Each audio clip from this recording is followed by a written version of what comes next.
bus stopped screaming long before we did.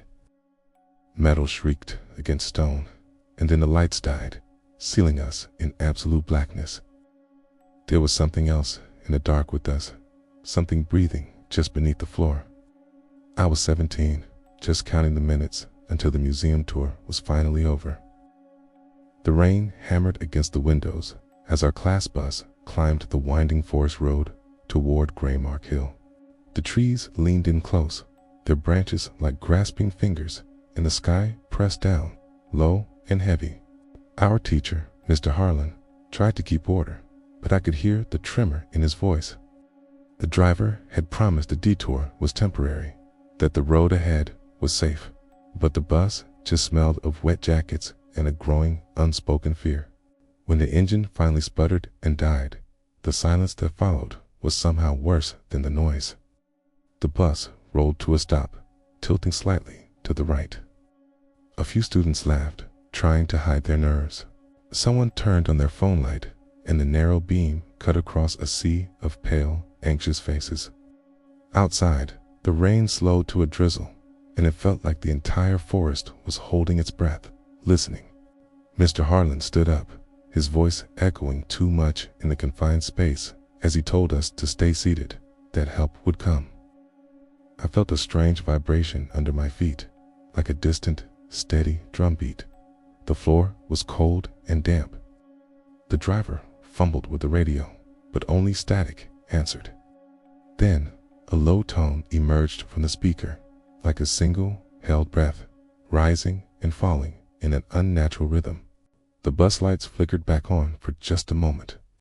In that brief, terrifying flash, I saw writing carved into the trees outside, strange lines and circles cut deep into the bark, forming what looked like eyes, hundreds of them, all watching the bus.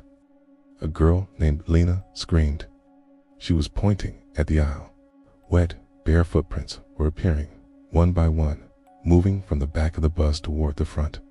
There was no one there making them, just the prints, slowly filling with dark, murky water. The footprints stopped near the driver's seat. The sharp hiss, the bus door swung open all by itself. A rush of cold air flooded in, carrying the smell of old, decaying leaves and something metallic, like iron. Mr. Harlan, trying to be the brave teacher, stepped forward, telling us to stay calm. He took one step down the bus stairs and just vanished. The door slammed shut. But his voice continued from outside, calling our names, but in the wrong order. Panic ignited, spreading like wildfire. Students were crying, shouting. The vibration beneath the floor grew stronger, more insistent. The entire bus began to rock, as if something massive was pushing it from below. A crack split the length of the aisle, and foul-smelling water seeped through. I grabbed Lena and pulled her toward the back, and we crouched between the seats as the sound of scratching rose from all around us. The windows fogged over from the outside, and shapes began to press against the glass. Faces forming and then melting away. They looked like students from the old, faded photos in the school hallway, their mouths stretched open impossibly wide. The driver, frantic, tried to open the emergency hatch on the roof. In an instant, hands burst right through the metal, grabbing him and dragging him upward. His shoes fell back into the aisle, still neatly tied. The scratching sound twisted into a chorus of high-pitched laughter that came from everywhere and nowhere at once. The bus tilted further. The crack in the floor widened into a chasm. Something pale and long moved in the darkness beneath.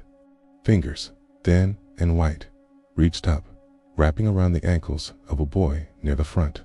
He was pulled down, screaming, into the dark. The sound was cut off with a sickening finality. Lena whispered that the hill was cursed. Quay's grandmother had warned her, told her a whole school vanished on a trip just like ours decades ago. No bodies were ever found. Only the bus discovered empty and spotlessly clean. The lights flashed on again. For one blissful, horrifying second, everything was normal. The students sat quietly in their seats. Mr. Harlan stood at the front, smiling at us. The rain tapped gently on the windows. The crack in the floor was gone. Then Mr. Harlan turned, and his smile stretched, unhinging down his neck. His eyes were black and wet. "Ha!" His voice echoed from beneath the seats, telling us to line up and exit the bus. No one moved. The floor began to pause, a sickening, fleshy beat. The illusion shattered. The bus rotted in seconds around us. Seats split open, and metal peeled back like old skin. The forest outside crawled closer, roots bursting through the windows, wrapping around arms and throats. I ran for the emergency door at the back, kicking it open. Lena was right behind me. We fell out into the cold mud as the bus sank into the earth behind us, like a beast swallowing its prey. Screams bubbled up from the ground and then went silent. We ran, guided by the distant sound of bells, like a school bell calling us to class. We found a clearing with a stone building half buried in the earth, a broken sign in the mud-red Graymark School. The doors creaked open on their own. Inside were rows of desks facing a blackboard covered in names, hundreds of them carved deep into the slate.